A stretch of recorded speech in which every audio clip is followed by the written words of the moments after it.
तो आज हम थानोस वर्सेस क्रेटोस का एक सुपर बैटल करने वाले हैं। यहाँ पर हमें जानेंगे कि कौन किसको बीट कर पाएगा। तो बात करें थानोस की, तो ये टाइटन प्लैनेट से बिलोंग करता है और एक म्यूटेंट है जिसका जन्म टाइटन प्लैनेट में होता है। और जब थानोस का जन्म हुआ था तो ये दिखने में सबसे अलग था, तो जिसकी वजह से वहाँ के लोग उसे एक राक्षस जैसे नाम देने लगे। और जब थानोस अपने जीनियस माइंड से सबसे बताता है कि बहुत जल्द टाइटन प्लैनेट खत्म होने वाला है और इसको बचाने का सिर्फ एक ही उपाय है, यहाँ की पॉपुलेशन को कम करना। और जिसके बाद वहाँ के लोग थानोस को पागल कह के टाइटन से बाहर निकाल देते हैं। और फिर बाद में वही होता है जो बात थानोस ने सभी से कहा था, क्योंकि फिर बाद में वहाँ टाइटन प्लैनेट पर आबादी और सूखे जैसे चीजों होने की वजह से वहाँ के लगभग काफी लोग मारे गए। और जिसके बाद थानोस ये सोच लेता है कि वो बाकी प्लैनेट के साथ ऐसा नहीं होने देगा। और फिर जिसके बाद थानोस अपने एक पावरफुल आर्मी को बनाता है और फिर इसके बाद थानोस दुनिया के पॉपुलेशन को मिटाने लगता है। तो बात करें थानोस की पावर्स और एबिलिटी की, तो इसने अपने स्ट्रेंथ के दम पर हल्क को हरा चुका है। थानोस ने थॉर, कैप्टन अमेरिका और आयरन मैन को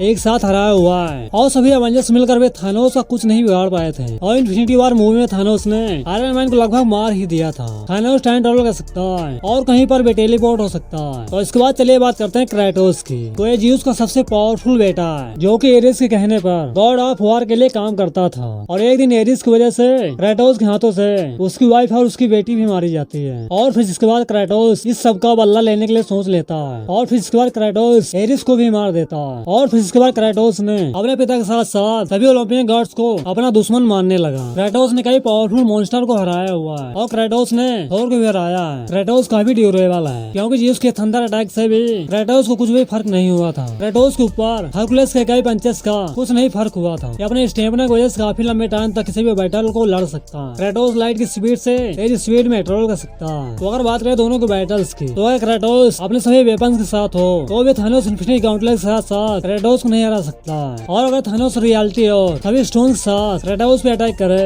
क्रेटोस को टक्कर दे सकता है, लेकिन फिर वे बाद में इस बैटल को क्रेटोस ही जीतेगा।